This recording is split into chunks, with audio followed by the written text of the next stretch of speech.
Hello everybody, welcome back to 366 Days of Hope. My name is Pearl and I'm here to share our next topic, which is sulfur. Quick disclaimer, I am a personal trainer. I am not a medical doctor, so if you have any concerns whatsoever regarding your health, please make sure you speak to your provider. So sulfur is a vital element that the body needs to build and fix our DNA and protect ourselves from damage that can lead to diseases like cancer. It's very abundant in the body, and sulfur detoxifies the body by getting rid of built up toxins so it doesn't overload the kidneys and the liver. It is also essential in producing vitamin B1 to break down carbs and facilitate the secretion of bile in the liver. It also keeps the cholesterol in check, which maintains our cardiovascular health. So what are the benefits of sulfur? Well, it has an antibacterial effect against bacteria that causes acne. So it keeps our skin free of acne, which is great. It also helps in creating specific amino acids, which are part of a powerful enzyme antioxidant known as glutathione. And that helps with a lot of things in our body, like metabolizing the toxins. It helps break down free radicals. It also supports our immune system. So what causes a deficiency in sulfur? Well, it is rare since a lot of foods contain sulfur, and some of them may have a small amount, but still those traces are incorporated in the body. Now you can obtain it from the soil, which is very important, but if you have poor soil, then that can cause a deficiency.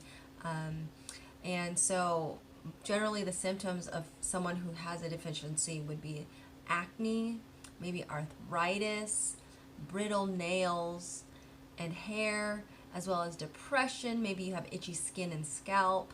You might have migraines. You might have memory loss, GI issues, rashes, and you might experience some convulsions as well. So what causes an excess of sulfur? Well, one, it could be over supplementing. Two, you could have an exposure to maybe sulfur dust, or maybe you have contaminated water that has an excess of sulfur in it. Generally, those symptoms would be diarrhea. Maybe you are experiencing inflammatory bowel disease, such as ulcerative colitis, where you have inflammation in the large intestine or the rectum. So what inhibits sulfur from being absorbed into the body? Generally, it's very rare, but if you have sulfur intolerance, then you would be the 1% who is unable to absorb sulfur. And so again, it's not common since there is so much sulfur in almost everything that we eat. Even if it's at a low amount, there are traces of sulfur in them because sulfur is found in the ground, and so that gets absorbed into everything. And high protein rich foods generally have sulfur in them. So what helps the body absorb sulfur? Well, vitamin B1, thiamine, and vitamin B7, biotin,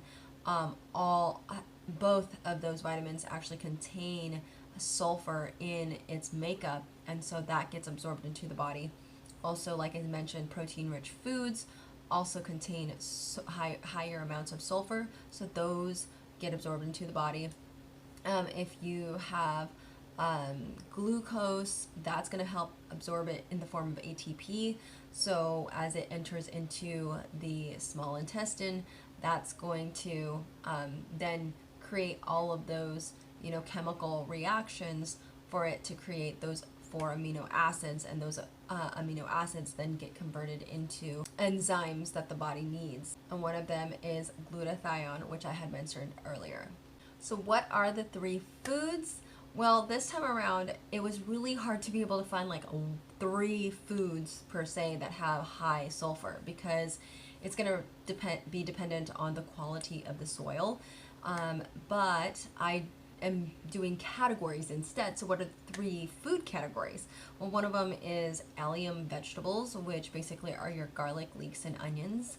Then you've got your cruciferous vegetables, which is like your broccolis, your cauliflower, arugula, and lastly, legumes, which are like your chickpeas, your faba beans, your kidney beans, lentils, peas. Yes, I will acknowledge that meats do generally have higher amounts of sulfur, but since this is mainly covering plant-based, nutrition, I am covering them.